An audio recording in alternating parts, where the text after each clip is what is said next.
Normally, with 75 meters to go, a little bit of fatigue starts to set in. I never felt the least bit tired that day. That's how Michael Johnson described his 400-meter final at the Olympic Games in Atlanta. As unrealistic as it sounds, anyone can run the 400 meters in a personal best time without pain and fatigue. Since the initial acceleration takes multiple times more energy than running at a constant speed, the quality of acceleration can dramatically affect the course of the whole race and the final result. Additionally, running on a curve takes extra energy due to rotational forces that act upon the runner's body. Moreover, running feels very easy early on, so at this point, no one really thinks about conserving energy for the later stages of the race. As a result, the average quarter-miler spends more than 50% of the energy at the first bend. In other words, with 300 meters to go, most athletes find themselves with less than 50% energy left, which turns their last 100 meters into self-inflicted physical torture.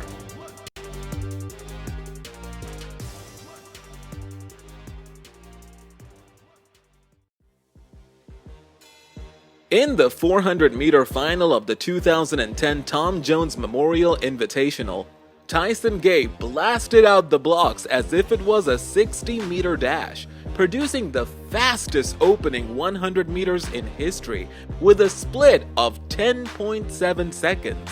At the 300-meter mark, he was far ahead of Michael Johnson's world record pace, which in turn was enough to break 43 seconds if he could maintain that speed. Unfortunately, no amount of speed, endurance, or mental strength matters if an athlete had drained his battery long before the finish line.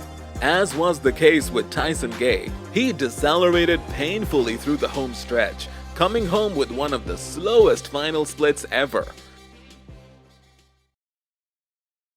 Some 20 years earlier, Butch Reynolds, aiming to break Lee Evans' world record, used the opposite race pacing, with very gentle, smooth, and prolonged acceleration. He went around the turn in 11.3 seconds. By contrast, it is the slowest opening 100 meters among the elite sprinters.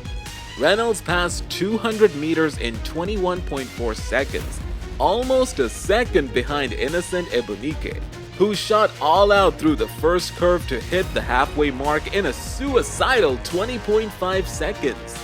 By the 300-meter mark, the early burner Ebunike was completely out of gas.